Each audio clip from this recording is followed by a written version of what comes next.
আমার ভিডিও যারা দেখেন তারা দেখেছেন এই খাওয়া দাওয়া নিয়ে আমি খুব সচেতন, এবং খাওয়া দাওয়া সম্বন্ধে আমার বিস্তর জ্ঞান আপনাদেরকে দেওয়া আছে। আপনারা কেউ শুনেছেন, কেউ শুনে করবেন ভেবেছেন, কিন্তু করেননি, কেউ করেওছেন। কিন্তু এত কথা আজকে বলার কারণটা কি? আজ এই মহাশয়ের জন্মদিন। এবার জন্মদিন, সকলের ভালোবাসা, মা বাবার আশীর্বাদ, বন্ধু বান্ধব সবার শুভাশিস, আর সব থেকে বড় যে মানুষটি রয়েছে তিনি ক্যামেরার পেছনে, তার কাণ্ডটা দেখুন। আসুন এদিকটা।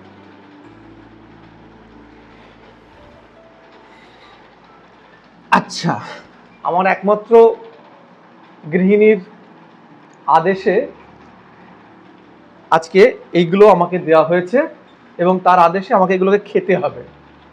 এবং তিনি পুরো রান্নাটা কালকে রাত জেগে আজকে সকালবেলা উঠে বানিয়েছেন। এবার ব্যাপারটা হচ্ছে যে আপনারা দেখে এটা কিন্তু বিভ্রান্ত হবেন না। আমি যেটা বলবো সেটাই খাবেন, সেটাই করবেন। আমি যেটা খাচ্ছি সেটা খাবেন না। এর মধ্যে এত ক্যালোরি, এত ফ্যাট আছে, একটা মানুষ যেটা করে ফেলেছে, একটা মানুষ সেটা খেতে পারবে কিনা সন্দেহ। কিন্তু তবুও ভালোবাসা, শ্রদ্ধা এবং সকলের শুভাশিস, জন্মদিনে আমার সবার প্রাথেয়। ছোট্ট করে একটুখানি রান্নাগুলো দেখিয়ে দিই। এদিকে রয়েছে 5 রকমের ভাজা, প্রচুর তেল, আর পাবদা মাছ, ওরে সাবাস, আবার ডিমও আছে মনে হচ্ছে। তারপরে রয়েছে এখানে মাছের মাথা দিয়ে মুগ ডাল, আর আমার ফেভারিট হচ্ছে আমুদি মাছ ভাজা। আমার খুব ভালো লাগে খেতে। তো আমুদি মাছ শীতকালে পাওয়া যায়, তবুও কোত্থেকে জোগাড় করে জানি না।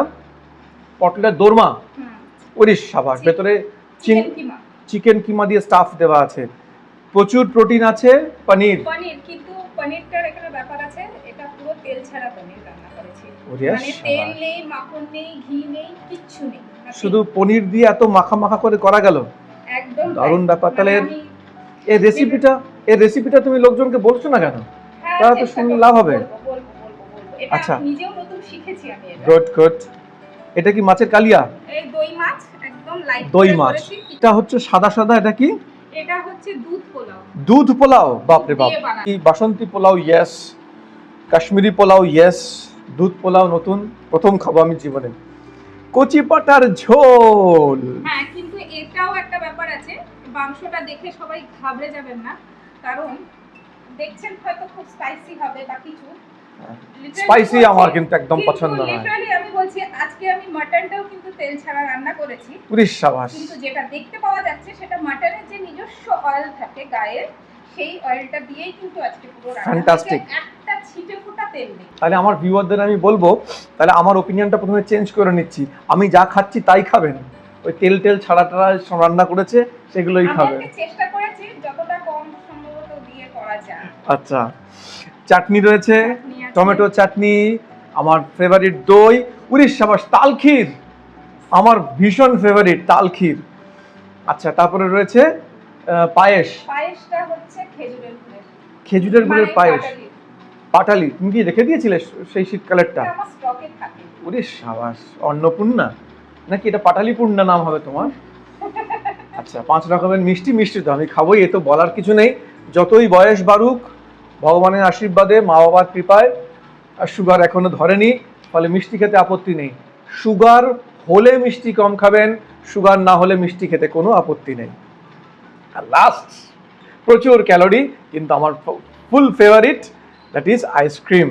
তো এই নিয়ে আমার খাওয়া দাওয়া। আইসক্রিমটা বাটারস্কচ। আহা, উফ, আই লাভ ইট। আর এই নিয়ে আমার খাওয়া দাওয়া চলতে থাকুক, আপনারা লোভ দেবেন না প্লিজ। আমি খেয়ে নিই, তারপরে আবার পরে কথা হবে। সারাদিনটা কিরকম যায় আলোচনা করব। আমাকে সবাই মিলে, আমার যারা জ্যেষ্ঠ আছেন, প্রাণ ভরে আশীর্বাদ করুন, তাদের আমি প্রণাম জানাই। ছোটদের ভালোবাসা আর বন্ধু বান্ধবের সঙ্গে আড্ডা ঠাট্টার মাধ্যমে সকলের জীবনে আনন্দ ও সুখ আসুক আমার জন্মদিনে। এটা আমার উইশ আপনাদেরকে। থ্যাংক ইউ, নমস্কার, হ্যাপি বার্থডে। Thank you.